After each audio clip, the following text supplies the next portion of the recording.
The Three Bears by Paul Galdone.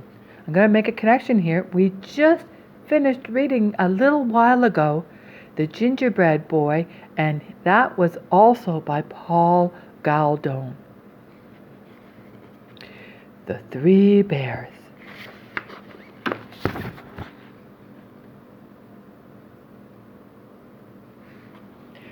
Once upon a time, there were three bears who lived together in a house of their own in the woods.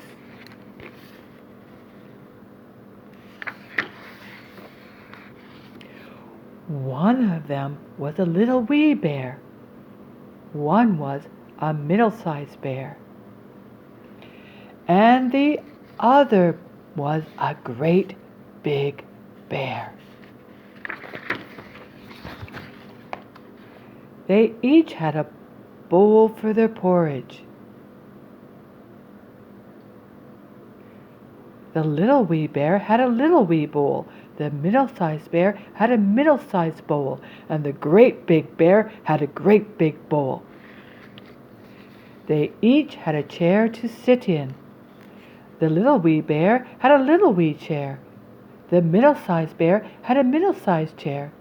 And the great big bear had a great big chair. And they each had a bed to sleep in. The little wee bear had a little wee bed. The middle-sized bear had a middle-sized bed. And the great big bear had a great big bed. One morning, the three bears made porridge for breakfast and poured it into the bowls, but it was too hot to eat, so they decided to go for a walk in the woods until it cooled. While the three bears were walking, a little girl named Goldilocks came to their house.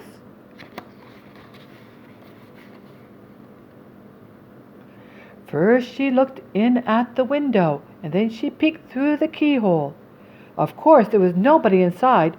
Goldilocks turned the handle of the door. The door was not locked because the three bears were trusting bears. They did no one any harm and never thought anyone would harm them. So Goldilocks opened the door and went right in. There was the porridge on the table. It smelled very, very good. Goldilocks didn't stop to think whose porridge it was. She went straight to it.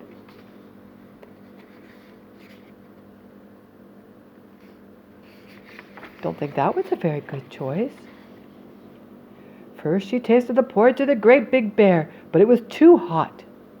Then she tasted the porridge of the middle-sized bear, but it was too cold. Then she tasted the porridge of the little wee bear. It was neither too hot nor too cold, but just right. Goldilocks liked it so much that she ate it all up.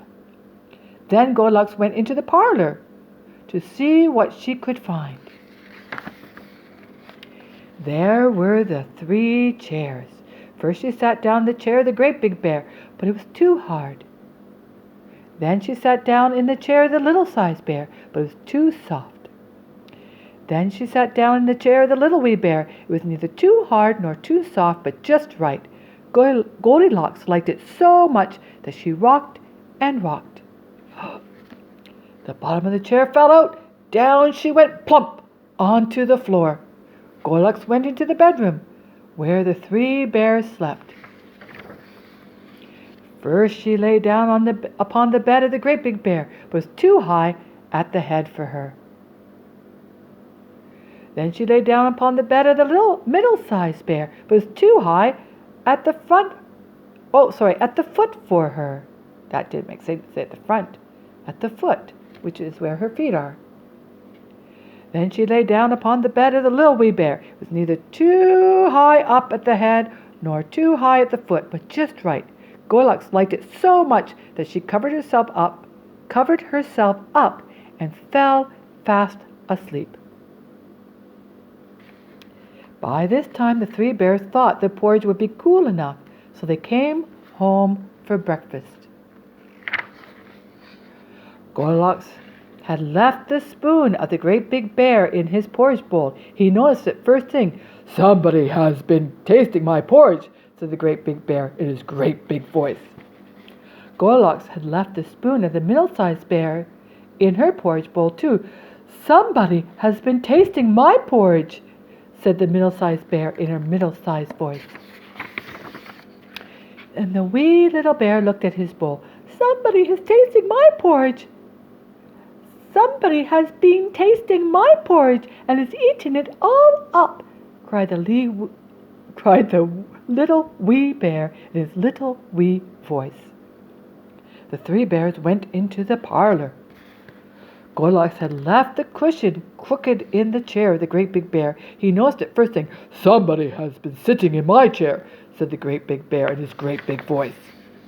Goldilocks had squashed down the cushion in the chair of the middle-sized bear. "Somebody has been sitting in my chair," said the middle-sized bear in a middle-sized voice. Then the little wee bear looked at his chair. "Somebody has been sitting in my chair and has sat right through it," cried the little wee bear in his little wee voice. The three bears went into the bedroom. Goldilocks had pulled the pillow of the great big bear out of place. He noticed the first thing. "Somebody has been lying in my bed," said the great big bear in his great big voice. Goldilocks had pulled the blanket of the middle-sized bear out of place. "Somebody has been lying in my bed," said the middle-sized bear in her middle-sized voice.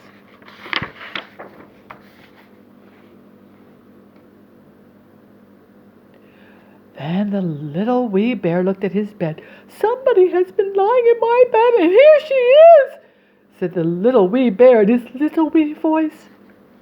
This woke Goldilocks up at once. There were the three bears all staring at her.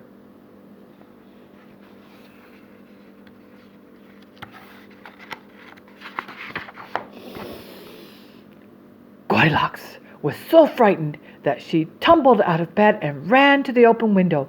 Out she jumped. And she ran away as fast as she could, never looking behind her. No one knows what happened to Goldilocks after that. As for the three bears, they never saw her again.